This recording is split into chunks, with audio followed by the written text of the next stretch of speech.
जी नमस्कार, क्या हाल चाल है दोस्तों। आइए आज हम लोग टैक्स के बारे में समझेंगे। क्या बेसिक है, अभी हम आपको पीपीटी इधर शेयर करेंगे जिससे आपको सारा इन्फॉर्मेशन पता चल जाएगा और बहुत सारे आपको टॉपिक समझ में आएंगे। तो आज की जो हमारा लेक्चर होगा, इनकम टैक्स क्यों आया, क्या रीजंस, इसके बारे में हम लोग समझेंगे। तो सबसे पहले टैक्स क्या होता है, टैक्स क्यों लगाया गया, इसकी एक हिस्ट्री है।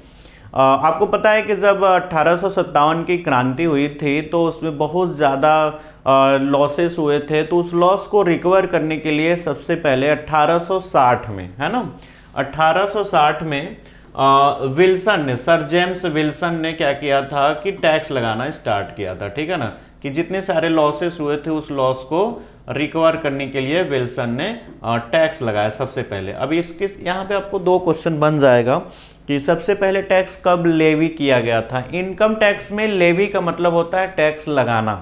तो सबसे पहले टैक्स का लेवी कब किया गया था, 1860 में। रीजन क्या था कि 1857 की जो क्रांति हुई थी उसके वजह से बहुत ज़्यादा जो लॉसेस हुए थे उसको रिकवर करने के लिए टैक्स लगाना स्टार्ट किया गया था। ठीक है ना, तो आपको थोड़ा सा एक आइडिया लग गया कि हाँ टैक्स क्यों लगाया गया। 1886 में एक्ट बने, फिर ऐसे करके 1961 में आया, 62 से अप्लाई हुआ।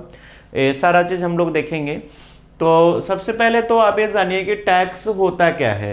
टैक्स एक फीस या चार्ज होता है कि जो हम इंडिया में रहते हैं या फिर हम कोई चीज़ परचेज या सेल करते हैं तो उसको हमको टैक्स देना पड़ता है। ठीक है, मतलब हम जो टैक्स क्या है, tax is a fee charge by government on a public और प्रोडक्ट। मतलब पब्लिक या प्रोडक्ट पे गवर्नमेंट के द्वारा जो फीस चार्ज किया जाता है, जैसे रोड डैम वगैरह बनवाने के लिए, ठीक है ना, तो उसको हम लोग बेसिकली टैक्स बोलते हैं।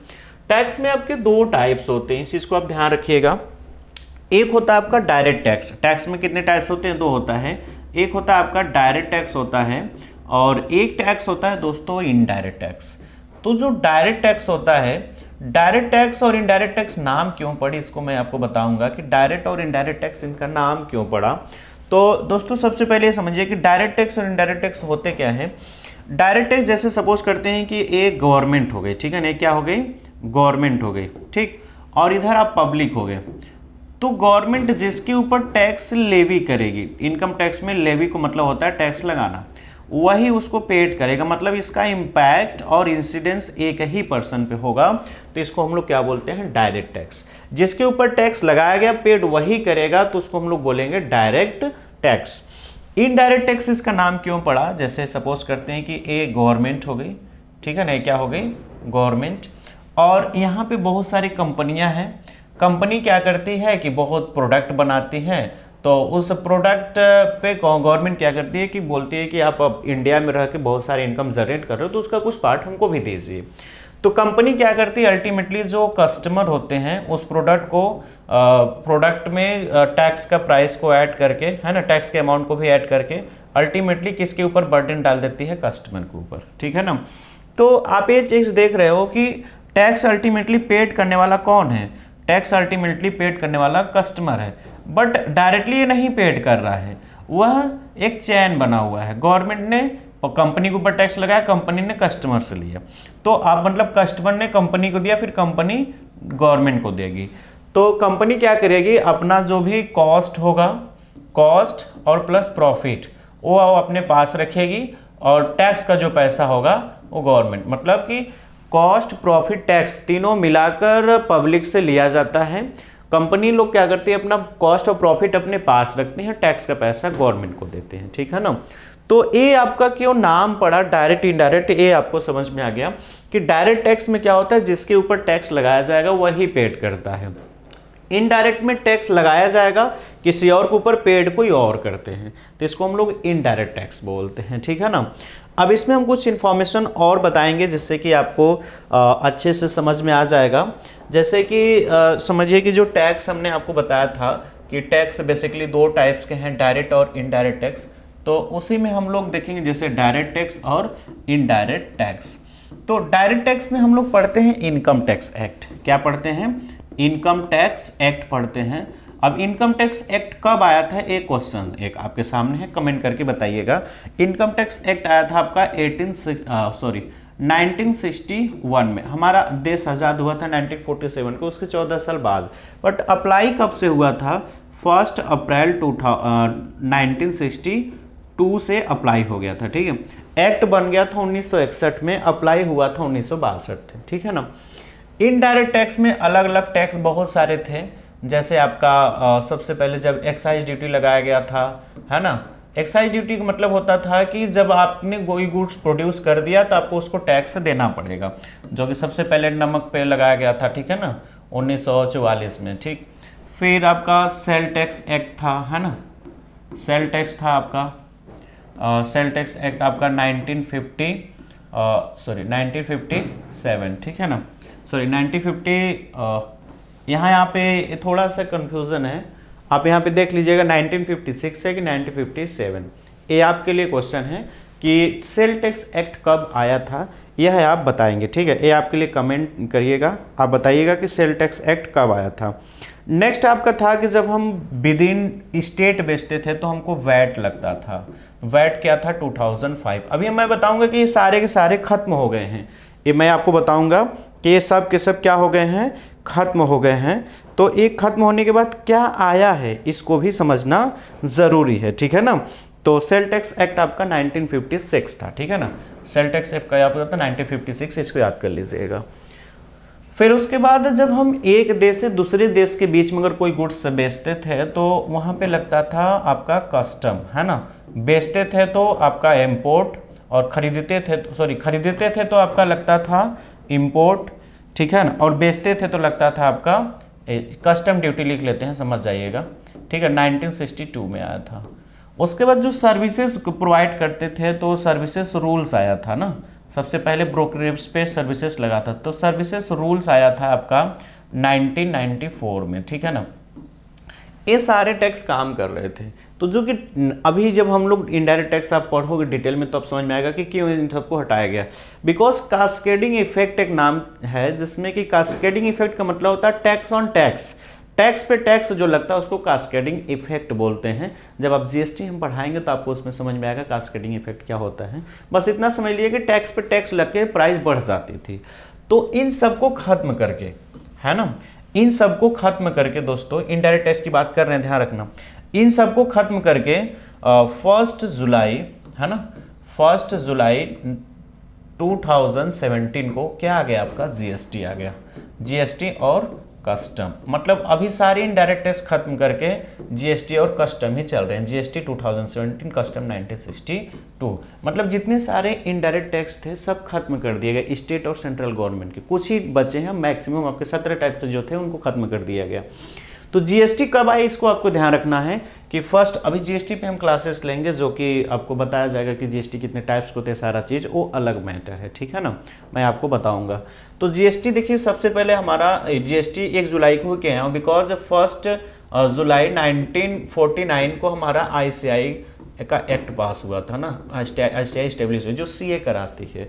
तो 1 जुलाई को हम लोग सीए डे के नाम से भी जानते हैं, इस चीज़ को भी आपको याद रखना है कि 1 जुलाई को हम लोग सीए डे के नाम से भी जानते हैं। अभी हम लोग इनकम टैक्स पढ़ेंगे डिटेल में, और थोड़ा सा ओवरव्यू मैं आपको दे रहा हूँ जिससे कि इनडायरेक्ट टैक्स के बारे में थोड़ा सा आपको आइडिया लग जाए। तो कौन से कमेटी ने इसको सुझाव दिया था कि आप जीएसटी अप्लाई करिए, ये आप बताइएगा कमेंट करके ना, कौन सी कमेटी थी, ठीक। अगर यूट्यूब पे वीडियो अपलोड होगा तब, अदरवाइज ऐप में अपलोड होगा तो आप लोग देख लीजिएगा कि कौन सी कमेटी ना, ठीक है, मैं आपको बता दूंगा कभी। तो अब यहाँ पे जीएसटी का मैं हालांकि डिटेल क्लास बाद में बताऊंगा, बट अभी जीएसटी की बात चली गई तो जीएसटी के बारे में आप समझ लीजिए कि इसके रेट अलग अलग है ना, जैसे 0%, 5%, है ना, 12%, 18% और 28%। और सबसे पहले जीएसटी फ्रांस में आया था 1954 में, ठीक है ना। तो उसके बाद वहाँ पे, और इंडिया में 2017 में आया था। सबसे ज़्यादा टैक्स का रेट जो जीएसटी का 28% इंडिया का, 27% अर्जेंटीना का है, ठीक है ना। तो और इसमें टाइप्स होते हैं आपके, आईजीएसटी होते हैं, आईजीएसटी, सीजीएसटी और एसजीएसटी, है ना, और या यूनियन टेरिटरी जीएसटी, ठीक है ना। जो ट्रांजैक्शन एक स्टेट से दूसरे स्टेट के बीच में होगा तो आईजीएसटी लगता है, विद इन स्टेट होगा तो 2 टैक्स लगेगा, सीजीएसटी, एसजीएसटी। मतलब सेंट्रल, आई का मतलब इंटरनेशनल नहीं होता है, इंटीग्रेटेड, ध्यान रखना। और सी का मतलब सेंट्रल, एस का मतलब स्टेट होता है, यूटी मतलब यूनियन टेरिटरी, जो विद इन केंद्र शासित प्रदेश में यूनियन टेरिटरी के अंदर जो ट्रांजेक्शन होते हैं, ठीक है ना।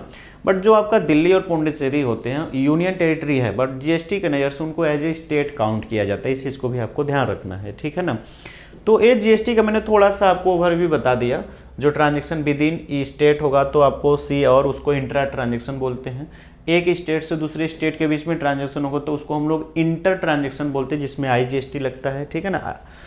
अब हम लोग अपना जो मेन टॉपिक है इनकम टैक्स, उस पे आते हैं, ठीक है ना। ये मैंने आपको टैक्स कितने टाइप्स को, 2 टाइप्स को होते हैं, ठीक है, उसके थोड़ा सा मैंने ओवरव्यू दिया, मैंने आपको बहुत ज़्यादा डिटेल नहीं बताया और थोड़ा सा आपको बता दिया कि डायरेक्ट इनडायरेक्ट टैक्स क्या होते हैं, ठीक है। अब जो हम लोगों का मेन टॉपिक इनकम टैक्स है उसके बारे में हम लोग स्टार्ट करेंगे, ठीक है ना।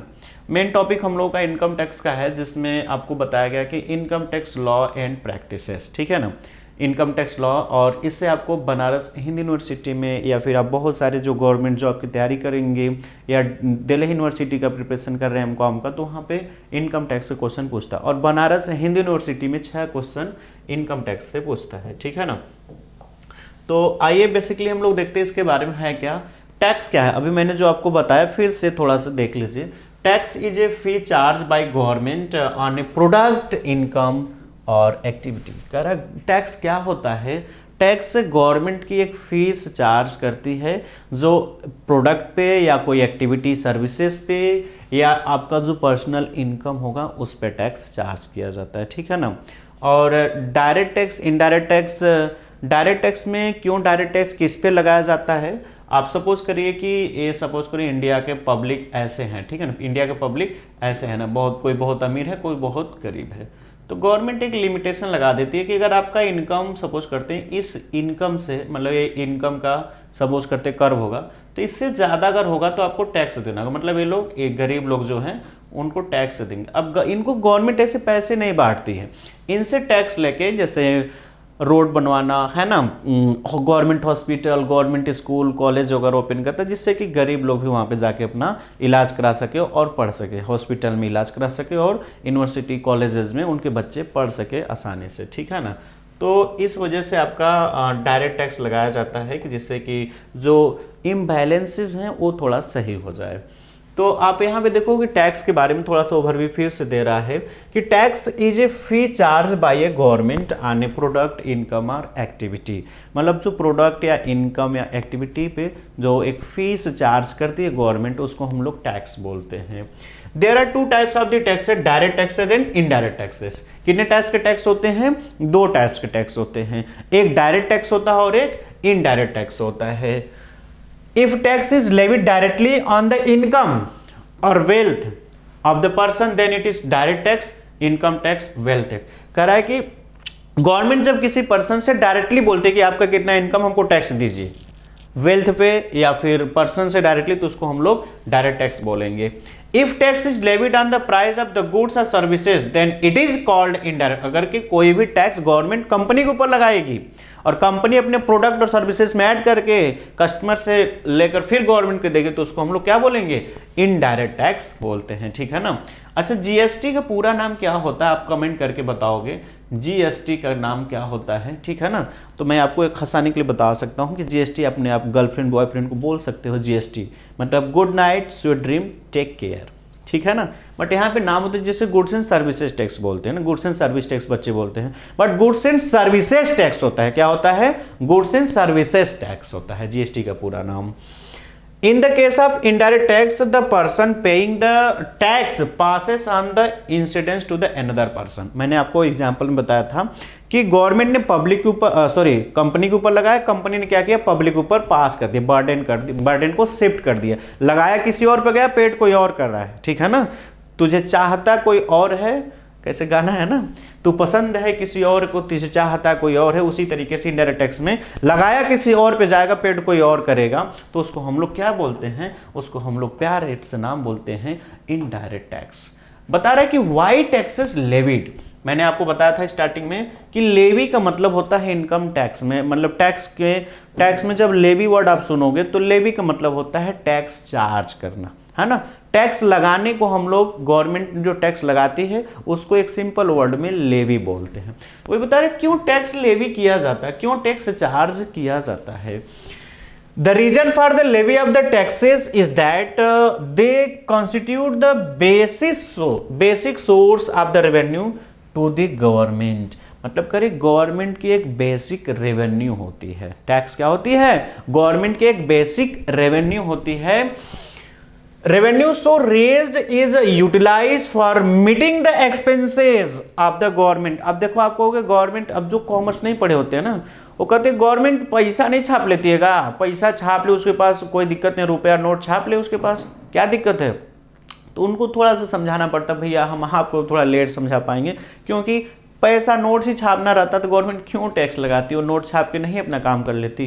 नोट छापने से उसकी वैल्यू कम हो जाती है। अब बोरा का बोरा हज़ारों रुपए ले जाओगे, थोड़ा सा सामान लेकर आओगे, ठीक है ना। इस वजह से नोट छापना भी गवर्नमेंट की मजबूरी होती है और नहीं छापती है, जिससे उसका डिवैल्यूएशन हो जाता है, परचेजिंग पावर कम हो जाती है, ठीक है ना। तो इस वजह से गवर्नमेंट क्या करती है कि टैक्स आप ही से लेगी, फिर आप ही के लिए काम कराती है, ठीक है ना।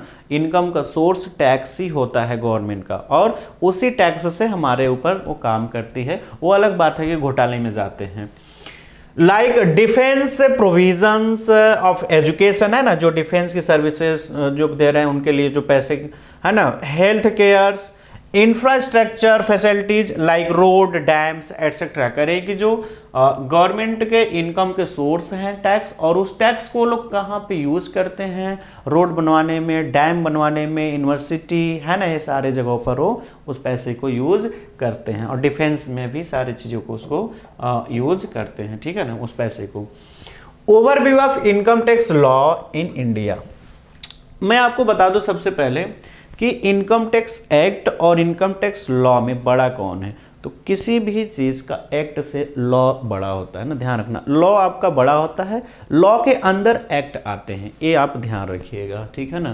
तो कह रहा है कि इनकम टैक्स लॉ में क्या क्या है। Income tax is the most significant direct tax, इस चीज को भी ध्यान रखिएगा। जीएसटी आपका एक इनडायरेक्ट टैक्स है। जीएसटी क्या है, इनडायरेक्ट टैक्स है। बस आपका जो इनकम टैक्स है वो डायरेक्ट टैक्स है, इस चीज को ध्यान रखिएगा। Income tax is the most significant direct tax. The income tax law in India consist of the following component. कह रहा है कि इनकम टैक्स लॉ में क्या क्या चीजें आती है। तो बता रहा है कि इनकम टैक्स एक्ट 1961, एक्ट तो पास हुआ था 1961 में, बट काम करना स्टार्ट किया था 1 अप्रैल 1962 से। इस चीज को भी आप ध्यान रखिएगा, ठीक है ना। एक्ट पास हुआ था 1961 में, काम करना स्टार्ट किया था 1962 से। एनुअल फाइनेंस एक्ट, हर एक साल है ना, फाइनेंशियल ईयर के लिए फाइनेंस एक्ट में कि नेक्स्ट ईयर में क्या अप्लाई होने वाले हैं, उसका फाइनेंस बिल में पूरा डेटा होता है। जैसे प्रेसिडेंट उस पर सिग्नेचर करते हैं, वह एक्ट बन जाता है। तो ये सब लॉ में ये सारी चीजें आएंगी। Income tax rules 1962, circular and notification. Circular और नोटिफिकेशन क्या होते हैं, ध्यान रखिएगा। सर्कुलर का मतलब होता है कि जो इनकम टैक्स के डिपार्टमेंट में सीबीडीटी होती है ना, central board and direct tax. CBDT का पूरा नाम क्या होता है, central board of direct tax, ठीक है ना। तो कोई भी गवर्नमेंट इंफॉर्मेशन अगर प्रोवाइड करती है कि क्या चेंजेस होने वाले हैं, क्या नया एक्ट आने वाले हैं, तो वो अपने गजट में नोटिफिकेशन निकालती है। तो आपको इतना आइडिया लग गया कि नोटिफिकेशन गवर्नमेंट इशू करती है, सर्कुलर सीबीडीटी इशू करता है। समझ में आया कि नहीं। नोटिफिकेशन कौन इशू करता है, गवर्नमेंट, और सर्कुलर कौन इशू करता है, सीबीडीटी। इस चीज़ को आपको याद कर लेना है कि सर्कुलर इशू करेगा सीबीडीटी और नोटिफिकेशन इशू करता है गवर्नमेंट गजट में। गवर्नमेंट जैसे बताती है कि जीएसटी आने वाला है या फिर कोई नया एक्ट आने वाला, तो आपको 1 साल 2 साल पहले ही पता चल जाता है कि हाँ ये चीज़ें आने वाले, बिल होता है। देखो होता क्या है ना कि कोई भी प्रॉब्लम होता है वो कोर्ट पुलिस चौकी पे जाओगे, शांत हो जाएगा, कोई दिक्कत नहीं। लेकिन वहां से भी मैटर नहीं सॉल्व हुआ तो कोर्ट में जाता है। कोर्ट क्या करती है फिर, उस पर जो उस एरिया के एक्सपर्ट होते हैं उनको बुलाती है और मैटर सॉल्व कराने की कोशिश करती है। अगर फिर भी नहीं होता है तो ड्राफ्ट तैयार करवाती हैं। तो ड्राफ्ट जब तैयार हो जाता है तो पब्लिक रिव्यू के लिए जाता है, उसके बाद फिर उस पर विचार किया जाता है। फिर जो दोनों सदन होते हैं, लोकसभा और राज्यसभा, वहाँ पे पास कराया जाता है। जब तक वो काम चलता है, पास होता है ना, तब तक उसको बिल बोलते हैं। लेकिन जैसे ही बिल पास हो जाता है, प्रेसिडेंट, राष्ट्रपति जी उस पर सिग्नेचर करते हैं, वही बिल एक्ट बन जाता है। ठीक है ना। तो सर्कुलर कौन इशू करता है? सेंट्रल बोर्ड ऑफ डायरेक्टर्स मतलब सीबीडीटी इशू करती है। नोटिफिकेशन गवर्नमेंट इशू करती है। ठीक है ना। नोटिफिकेशन कौन इशू करता है?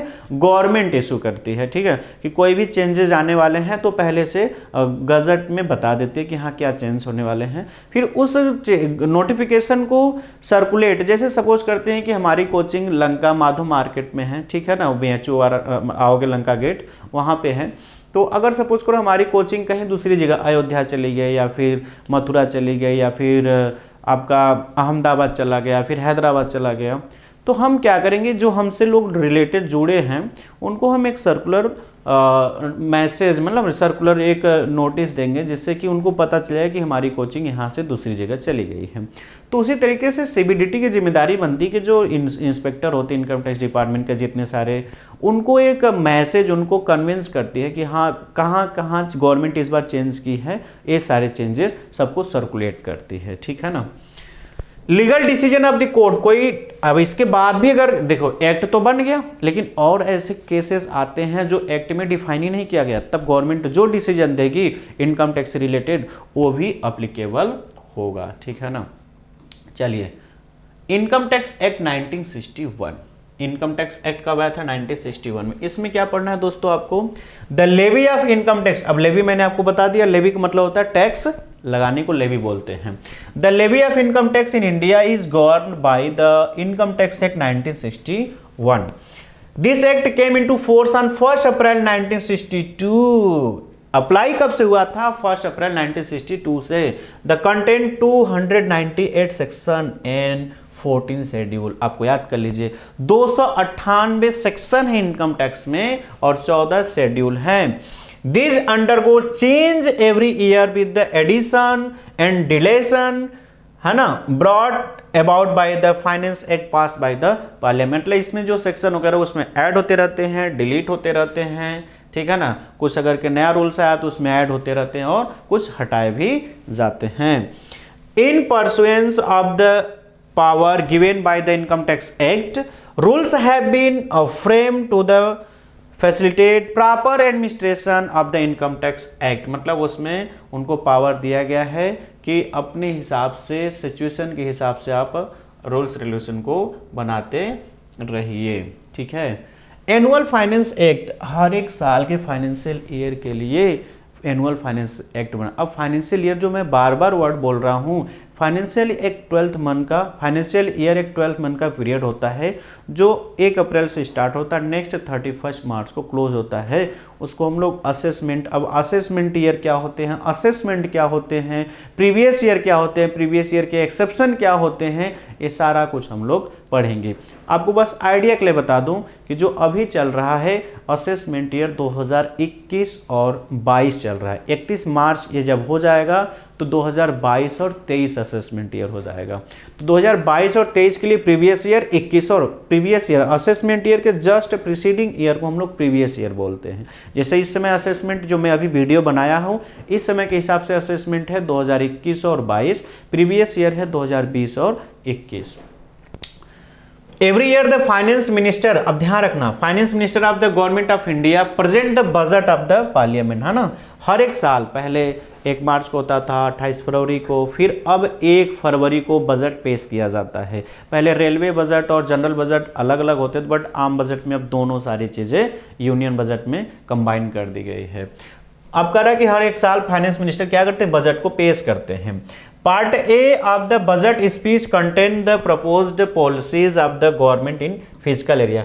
पहले तो फिजिकल पॉलिसी जो होते हैं पार्ट ए में पूरा डिस्कस किया जाता है, जो उनका स्पीच होता है लगभग 2.5 से 1.5 घंटे से लेकर 2 घंटे, 2.5 घंटे, 3 घंटे का स्पीच होता है।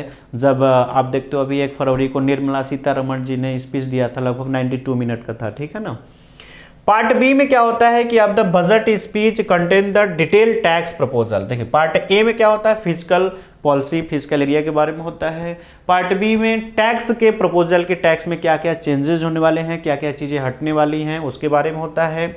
In order to implement of the above proposals finance bill is the introduce in the parliament, मतलब उसको कैसे इंप्लीमेंट किया जाएगा, उसके लिए कौन कौन से नए बिल होंगे, क्या क्या हम करने पड़ेंगे, वो सारी चीजें पार्ट बी में होता है।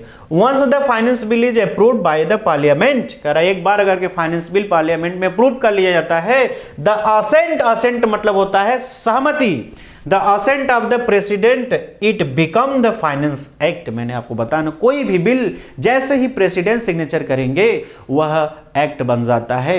कोई भी स्टूडेंट जैसे ही अल्पाइन क्लासेस के छत्रछाया में आता है उसका भविष्य सुनहरा हो जाता है। उसी तरीके से कोई भी बिल पार्लियामेंट से पास होके प्रेसिडेंट के पास जाता है तो प्रेसिडेंट जैसे ही सिग्नेचर करेंगे वह एक्ट बन जाता है। चलिए नेक्स्ट दोस्तों हम लोग देखेंगे इनकम टैक्स रूल्स 1961, ठीक है ना। इनकम टैक्स रूल्स 1961 में क्या बता रहा है, इसका क्या मतलब होता है दोस्तों, बता रहा है कि the administration of the direct tax is looked after the central board of direct tax CBDT. मतलब एडमिनिस्ट्रेशन इनकम टैक्स का जो डायरेक्ट जो इनकम टैक्स का पूरा कार्यभार किसके अंदर होता है, CBDT, central board of direct tax. The CBDT is empowered to the make rules of the carrying out the proposal of the act, मतलब इनकम टैक्स मतलब CBDT के पास ये पावर होती है कि उसको चलाने के लिए, है ना, नए नए रूल्स रेगुलेशन को बनाते रहना।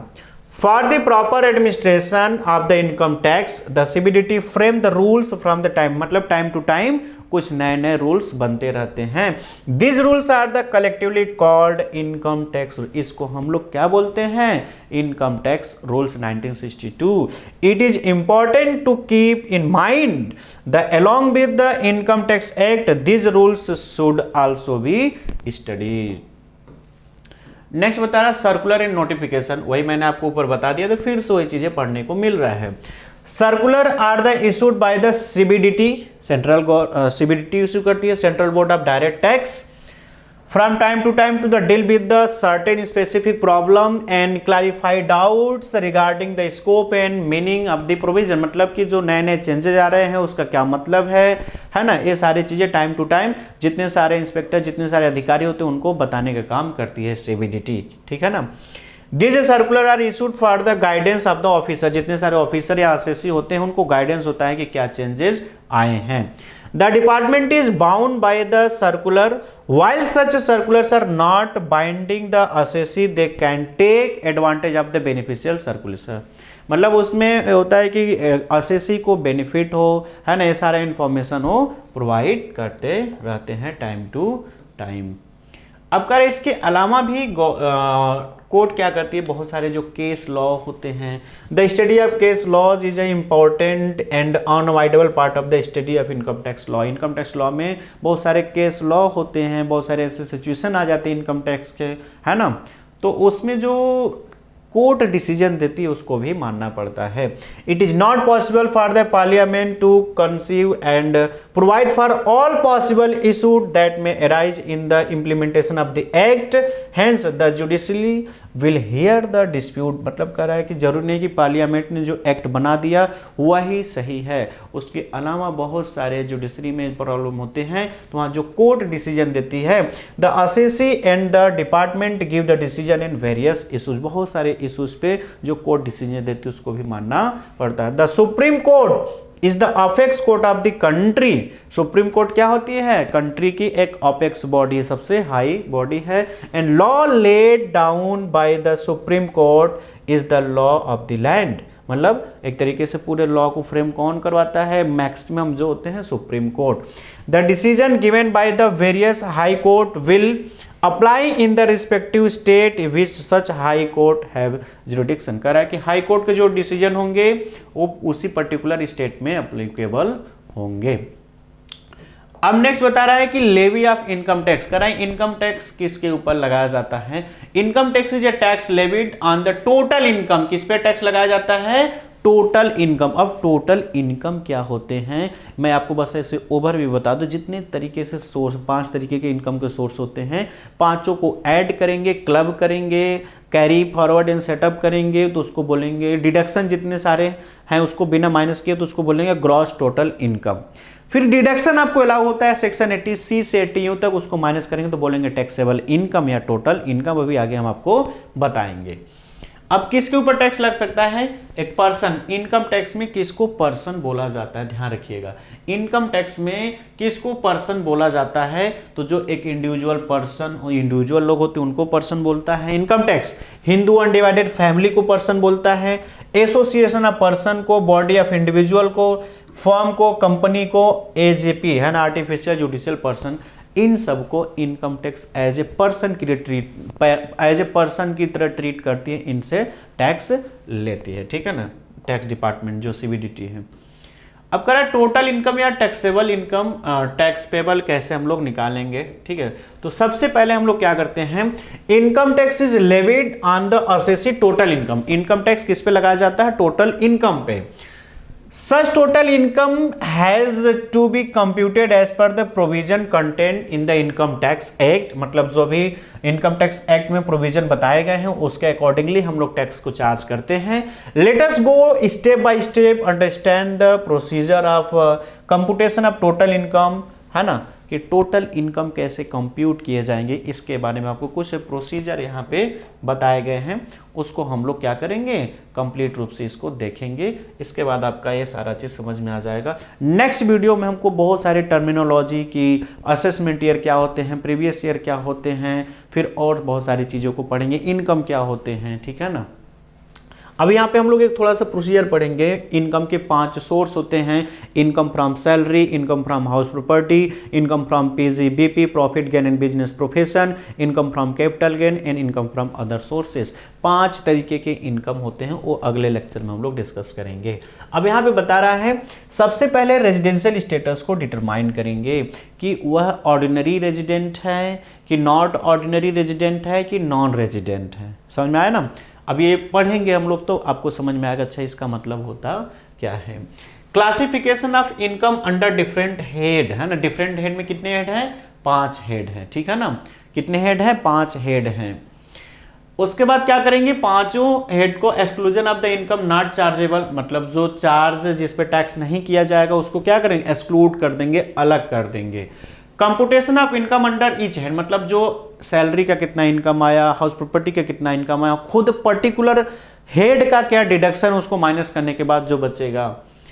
क्लबिंग ऑफ इनकम, उन सबको क्या करेंगे, ऐड कर देंगे। जितने सारे माइनर के, है ना, माइनर का जो इनकम होगा, स्पाउस के इनकम को क्या करेंगे, ऐड कर देंगे।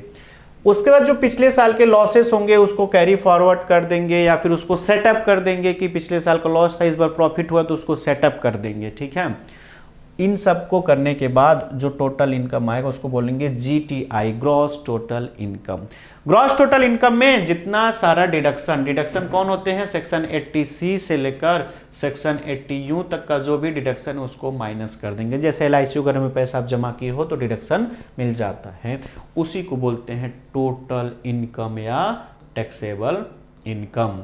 जब टैक्सेबल इनकम आ जाएगा उसके बाद आप रेट्स अप्लाई करोगे। अभी हम लोग रेट्स भी पढ़ेंगे, स्लैब रेट क्या क्या होते हैं, कि इंडिविजुअल के लिए 2.5 लाख तक छूट है, जो सीनियर सिटीजन है 60 साल से ऊपर 80 साल के नीचे उनके लिए 3 लाख छूट है, जो सुपर सीनियर सिटीजन है उनके लिए 5 लाख तक छूट है। बट सेक्शन 87A के अकॉर्डिंग आपको 12,500 का डिडक्शन, मतलब रिबेट अलाउ होता है, जिससे अगर आपका इनकम 5 लाख, आप ये समझ लीजिए मोटी मोटा कि जिसका इनकम 5 लाख या उससे कम है उसको टैक्स देने की जरूरत नहीं पड़ती है।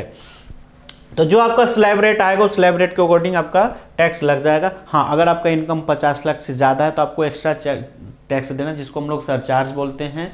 फिर उसके बाद सरचार्ज के बाद आपका रिबेट होगा, सरचार्ज होगा तो ऐड हो जाएगा, सरचार्ज होगा तो टैक्स में ऐड होगा, रिबेट होगा तो आपका क्या हो जाएगा, माइनस होगा। ठीक है ना। अब कहोगे सर दोनों एक साथ नहीं हो सकता, नहीं, सरचार्ज 50 लाख के ऊपर रहेगा तब लगेगा, रिबेट आपका 5 लाख से कम इनकम रहेगा तब लगेगा। ठीक है ना, दोनों एक साथ नहीं लगेगा। तो सरचार्ज ऐड होता है, ध्यान रखना, और एजुकेशन के पहले होती है बात। हेल्थ एंड एजुकेशन सेज होता है 4%, HEC है ना, हेल्थ एंड एजुकेशन सेज 4% होता है। तो सरचार्ज आपका क्या होता है कि सरचार्ज ऐड होता है टैक्स में, और हेल्थ एंड एजुकेशन सेज भी ऐड होता है, बट आपका रिबेट माइनस होता है। उसके बाद हम लोग education, health and education says को ऐड करेंगे, फिर देखेंगे कि जितना उन्होंने टैक्स पेड कर रखा है ऑलरेडी, एडवांस टैक्स या TDS, जो भी TDS उन्होंने पेड कर रखा है एडवांस में टैक्स, उतना सपोज करते हैं इनका टैक्स आता है 50 लाख और वो ऑलरेडी 40 लाख टैक्स पेड कर चुके हैं, तो 40 लाख को माइनस कर देंगे, फिर जो बचेगा 10 लाख ही टैक्स पेड किया जाएगा। ठीक है ना। तो आई होप कि यह वीडियो आपको थोड़ा अच्छा लगा होगा।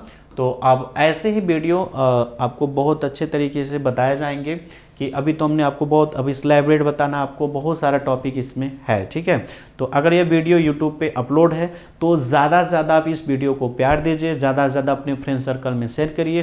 टैक्स एक ऐसा सब्जेक्ट है जो कि आप कॉमर्स नहीं पढ़ेंगे तो भी आपको प्रैक्टिकल लाइफ में हमेशा यूज होता है। अगर आपको टैक्स का थोड़ा सा भी नॉलेज होता है तो आप बहुत ही अच्छे तरीके से, आपको डरने की ज़रूरत नहीं होती है। लोगों को लगता है कि अगर हमारा इनकम 10 लाख होगा तो हमको 20% टैक्स देना होगा, मतलब 2 लाख, नहीं, ऐसा नहीं होता है। आपको हम बताएंगे कि अगर आपका 10 लाख इनकम है तो हो सकता है आपको 50, 60, 40 हज़ार ही टैक्स बस देना पड़े, उसके बहुत सारे प्रोविजन हैं। ठीक है ना, जो कि आपको हम बताएंगे, जिससे आपके बहुत सारे पैसे बच जाएंगे टैक्स देने से। ठीक है ना। और इंट्रेंस के लिए तो आपके लिए बहुत इंपॉर्टेंट है, तो मैंने नॉलेज के लिए बता दिया, पर जो बच्चे इंट्रेंस का तैयारी कर ले हैं उनको हमारी तरफ से बेस्ट विशेष। वीडियो को ज़्यादा से ज़्यादा शेयर करें। आप अल्पाइन क्लासेस ऐप को डाउनलोड करके कोर्स को ज्वाइन कर ले। यहाँ पे बहुत सारे फ्री भी कोर्सेस हैं और पेड भी कोर्सेस हैं। आप Banaras Hindi university, Delhi university, Allahabad university या फिर जो आपकी ड्रीम यूनिवर्सिटी है CUSET, उसमें अगर एडमिशन लेना चाहते हैं तो अल्पाइन क्लासेस ऐप को डाउनलोड करें। अल्पाइन क्लासेस संकट मोचन और आपका करौदी चौराहे पर तो चल ही रहा था वाराणसी में, अब इसका नया ब्रांच ओपन हो गया है माधव मार्केट लंका में भी। ठीक है ना। तो आप ज्वाइन करें या फिर जो नंबर आपको दिख रहा है 6394991271 पे आप कांटेक्ट करें, या फिर आपको कोई भी प्रॉब्लम है आप कमेंट करिए, उस पर हम वीडियो आपको बनाएंगे। तो ज़्यादा से ज़्यादा वीडियो को शेयर करिए। Thank you very much.